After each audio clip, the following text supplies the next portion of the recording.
সম্মানিত দর্শক মণ্ডলী, আজকে আমাদের এই বিশেষ লাইভে যুক্ত রয়েছেন সাংবাদিক খালেদ মহিউদ্দিন সাহেব এবং আরও অন্যান্য রাজনৈতিক ব্যক্তি। আজকের এই ভিডিওতে গভীরভাবে বিশ্লেষণ করা হবে বর্তমানে রাজনৈতিক পরিস্থিতি কি। তো দর্শক, চলুন একে একে আমরা বিস্তারিত আলোচনাগুলা শুনে আসি। হাদিকে হত্যার জন্য চাওয়া হয় 1 কোটি টাকা, বরাদ্দ হয় 70 লাখ টাকা, আর কিলার ঠিক করা হয় 20 লাখ টাকা।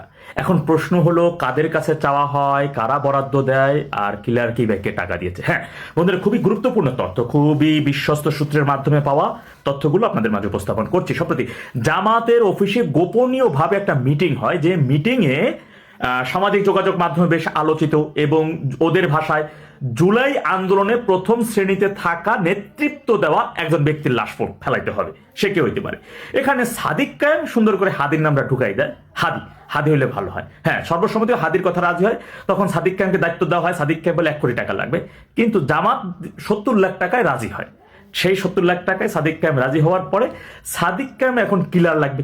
কিলারকে এই ফয়সাল দাউদ আপনারা জানেন যে সাদিক কায়েমের ছাত্রলীগ যেমন ছাত্রলীগ ছিলেন, ফয়সাল দাউদ ঠিক তদ্রুপ ছাত্রলীগ। মূলত সে গুপ্ত সংগঠনের শিবিরের সাদিক কায়েমের অত্যন্ত আস্থাভাজন ঘনিষ্ঠ সহচর এবং বিশ্বস্ত বন্ধু কিংবা ভাই বলতে পারেন সেটাই।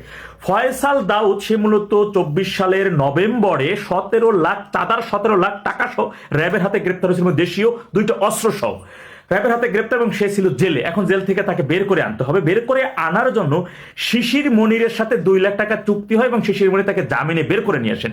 জামিনে বের করে আনার পর এই দাউদকে হাদি নির্বাচনী প্রচারণায় কায়দা করে ইন করে দেন সাদিক কায়েম। সে ধীরে ধীরে একসাথে হাদির সাথে দেখছেন চা টা খাওয়া ঘোরা, তার নির্বাচনী প্রচারণায় কাজ করা। ঠিক সময় বুঝে ওই দিন ফালাই দেওয়া, শুক্রবার দেখছেন। এখন ফালাই দেওয়ার পরে ফয়সালের সাথে 20 লাখ টাকা চুক্তি, এবং ফয়সালকে দেশের বাইরে বের করে দিতে হবে। তার জন্য চুক্তি হয় 10 লাখ টাকা, আর চুক্তিটা হয় আপনার এবি পার্টি মঞ্জু এবং ব্যারিস্টার ফুয়াদ, এদের সাথে 10 লাখ টাকায় চুক্তি, তাদের দেশে বের করে দেওয়া। এইখানে 3টা সূত্র পাওয়া গেছে তাদের বর্তমান অবস্থান সম্পর্কে। কেউ বলছে তাদেরকে, মানে ওই সূত্রটাই বলছে, সে শিওর না, সে মূলত 3টা সূত্র এখানে পাইছে, কিন্তু এই বিষয়ে সে নিশ্চিত বলতে পারে নাই। 3টা সূত্র কেউ বলছে সারা ভারতের দিকে আছে, আবার তিনি বলতেছেন পাকিস্তানের করাচিতে আছেন, আবার না দেশেও থাকতে পারেন, বিশেষ করে ব্যারিস্টার ফুয়াদের তত্ত্বাবধানে আছেন যেখানে থাকুক। এখন প্রশ্ন হচ্ছে আপনাদের, জামাত কেন হাদিকে হত্যা করতে চাইবে, মানে আর সাদিক কায়েমি কেন হাদির নামটা প্রস্তাব করলো? আসলে জামাত চাচ্ছে, আপনারা জানেন যে নির্বাচনের তফসিলের আগে জামাত কিন্তু সর্বপ্রথম স্থানীয় সরকার নির্বাচনের জন্য তোড়জোড় শুরু করছিল। আর মানে এটা হচ্ছে জাতীয় নির্বাচনকে পিছনে ফেলানোর জন্য। এবার পরবর্তীতে আবার তারা বলছে না, আগে গণভোট হইতে হবে, দেশ চলবে জুলাই সনদের মাধ্যমে, এবং জুলাই সনদের মধ্যে পরবর্তী নির্বাচন। এরপর বলছে না, আগে সংস্কার হইতে হবে। এরপরে তারা কোনোভাবেই কিন্তু জাতীয় নির্বাচনটা তাড়াতাড়ি করে হোক এটা চায় না। ডেভিল ইনুসও কিন্তু নির্বাচন চায় না, আর জামাতও নির্বাচন চায় না। সেই কারণে তাদের দরকার এই হাদির লাশ। আর হাদির নামটা প্রস্তাব করে মূলত সাদিক কায়েম প্রস্তাব করার দুইটা লাভ তার এখানে। সাদিক কায়েমের সম্প্রতি সময় যে একটা মেয়ে ফাতেমা তাসনিম জুমা, সেই জুমা হচ্ছে আগে সাদিক কায়েমের বিছানা ঠিক করে দিত, আর বর্তমানে সে হাদির বিছানা ঠিক করে দেয়। এই কারণে মূলত সাদিক কায়েম আর হাদির মধ্যে একটা দূরত্ব আছে। আর অন্যদিকে হাদিকে যদি এই সুযোগে যদি ফালাই দেওয়া যায় ভাবে, তাহলে তার জন্য দোষারোপ আসবে বিএনপির উপরে, আর বিএনপির উপর প্রথম আসামি হবেন আব্বাস, আর আব্বাস আসামি হইলে, মানে বিএনপির আব্বাস সাহেব আসামি হইলে সাদিক কায়েমের, সেখানে কিন্তু সাদিক কায়েম 8-এর সম্ভাব্য জামাতের প্রার্থী ছিল, তার এমপি হওয়ার জন্য আর কোনো বাধা রইল না। এবং সেই কারণেই কিন্তু জানেন হাদিকে গুলির পরবর্তী তার হাসপাতালে নিয়ে যাওয়ার ট্রিটমেন্ট এইগুলো না দেখেই তড়িঘড়ি করে পলাতক ইউটিউবার ইলিয়াস ফেসবুকে চান্দাবাসকে প্রতিরোধ করতে হবে হাসপাতালে এমন স্ট্যাটাস দিলেন। অন্যদিকে সাদিক কায়েম তড়িঘড়ি করে আব্বাস সাহেবকে, বিএনপিকে টার্গেট করে অভ্যুত্থানের ডাক দিলেন, আন্দোলনের ডাক দিলেন, কিন্তু সাথে সাথে কিন্তু তড়িঘড়ি করে। এটা সেই সূত্রটাই এটা। হ্যাঁ, তখন পরবর্তীতে কিন্তু তারা দেখলো যে বিএনপি শক্ত অবস্থানে, সেটা আর পারলো না। তখন এই বিএনপি সাথে না পাইলে তারা আওয়ামী লীগের উপর দোষটা, কারণ এখন তো একটা সুযোগ আছে যে যত অকাম করে না কেন আওয়ামী লীগের উপর দোষ তারা করছে। এটা বিষয়টা এমন। এখন কথা হচ্ছে, আমি আগেই বলেছি এই এবি পার্টি, আপ বাংলাদেশ, ইনকিলাব মঞ্চ, এনসিপি, এইগুলো হচ্ছে জামাতেরই ABCD একটা টিম।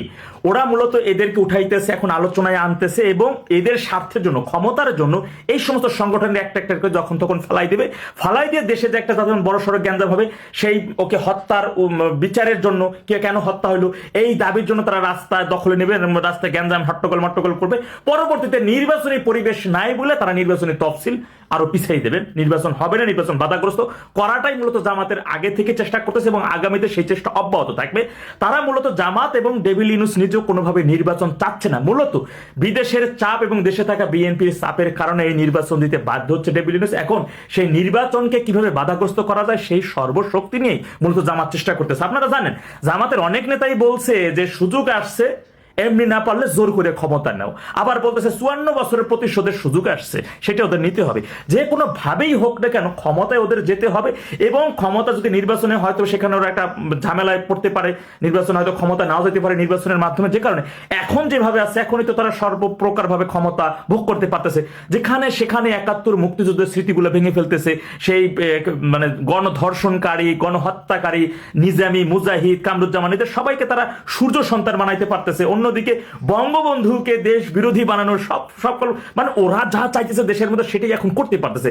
নির্বাচন আসলে হয়তো এমনটা হইতে নাও পারে, তারা বিপদের মধ্যে পড়তে পারে। এই কারণে আগামীতেও ওরা আরো অনেক লাশ এই ABCD টিম থেকে ফালাইয়া দেশে কিভাবে নির্বাচনকে বাধাগ্রস্ত করা যায় এবং তার দায় বিএনপি আর আওয়ামী লীগের উপরে দিয়ে দেশের মধ্যে একটা অরাজকতা সৃষ্টি কিভাবে করা যায় তার সর্বপ্রকার ভাবে তাদের মধ্যে এমনটা চলছে আলোচনা।